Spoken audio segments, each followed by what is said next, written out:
Hier dans l'après-midi, les forces de sécurité intérieure centrafricaines ont abattu, à côté de la mosquée centrale, un dénommé Dingman, chef d'un groupe d'autodéfense du PK5. Dans la nuit, ces partisans se sont introduits dans les quartiers voisins et ont commencé à incendier les maisons, ainsi qu'à tuer d'autres habitants, dont un pasteur. Ces événements ont eu pour conséquence la fuite vers le camp de Mpoko, à côté de l'aéroport de Bangui, de plusieurs centaines de ces habitants de ces quartiers. Ce même camp qui avait été évacué par le gouvernement il y a quelques semaines et qui, au plus fort de la crise en 2014... Deuxième jour d'audience ce mercredi, sur le banc des accusés, 10 personnes.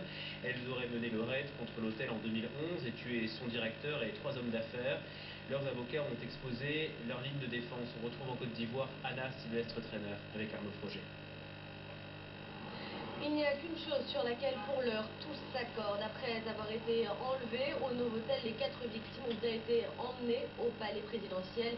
Et c'est bien là qu'ils ont été tués. Mais par qui, demande le président de la Cour. Je ne sais pas, assure le colonel Modi, qui était à l'époque le chef des opérations de la garde républicaine de Laurent Gbagbo.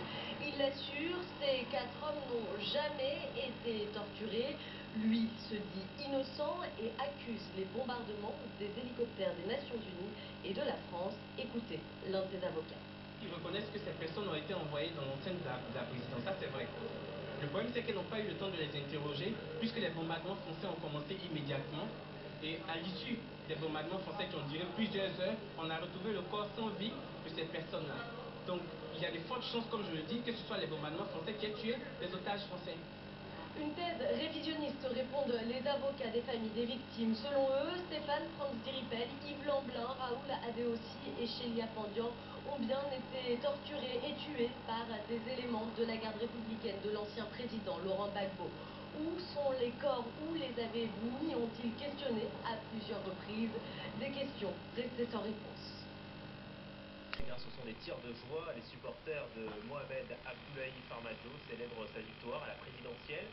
L'ancien Premier ministre a été élu par les parlementaires.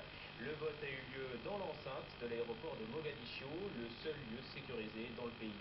Reportage Duncan Woodside, Facebook avec Nicolas Germain.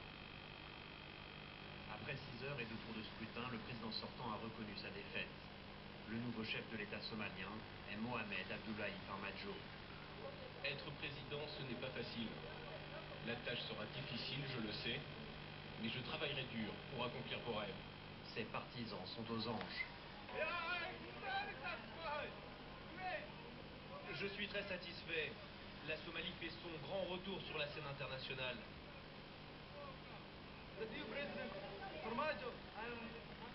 Le nouveau président est Farmajo. Je suis très heureux aujourd'hui. C'est le choix du peuple. Par crainte d'une attaque des Chebabs, le vote a eu lieu dans l'aéroport. Farmajo a été élu par 275 députés et 54 sénateurs. Ils avaient été désignés par 14 000 électeurs délégués. Le gouvernement et ses soutiens occidentaux estimaient qu'il aurait été impossible de garantir la sécurité de tous les bureaux de vote à travers le pays.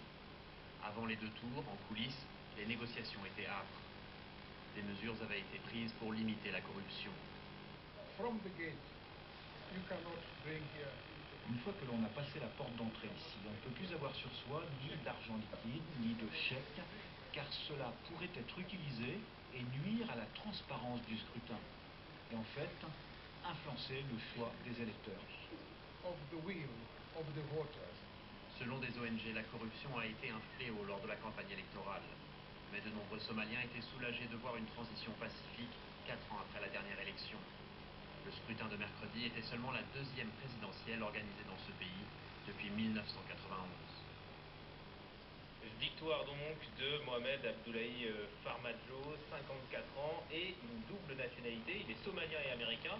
Il a souvent critiqué la mission de l'Union africaine en Somalie et désormais il est à la tête d'un des pays les plus pauvres et les plus instables au monde.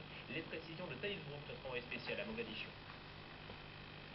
Il s'appelle officiellement Mohamed Abdallahi Mohamed, mais les Somaliens l'appellent affectueusement Farmajo, qui signifie en fait tout simplement fromage en langue somalienne.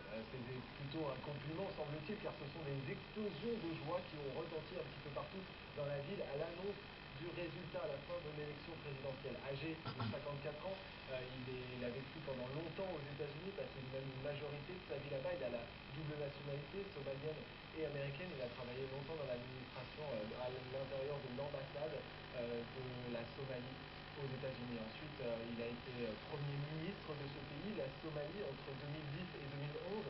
C'est là qu'il s'est attelé à lutter contre la corruption. C'est peut-être ça qui lui a d'ailleurs causé la perte de son poste. Farmajo a donc de multiples tâches à réaliser à partir de son élection. En effet, le pays connaît une famine grandissante, la pauvreté est endémique et surtout, il y a toujours une très forte insécurité. En effet, les milices islamistes Shebab attaquent régulièrement le centre-ville. Pas plus tard qu'hier, il y a eu des tirs de mortier tirés ici en plein centre-ville de Mogadiscio, mais ce soir ce sont des tirs de Kalachnikov, mais pour faire la fête, qui retentissent toujours ici dans les villes de Mogadiscio.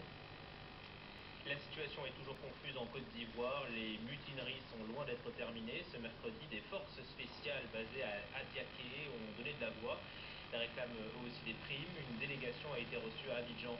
On écoute le porte-parole du gouvernement. C'est une attitude malheureusement récurrente ces derniers temps. Et le gouvernement a évidemment immédiatement entamé les discussions avec les soldats concernés. Mais malheureusement, ce type de revendication risque d'amenuiser les ressources de l'État. Ce type de revendication risque de donner moins de possibilités à l'État de traiter les questions qui nous sont posées. En Centrafrique,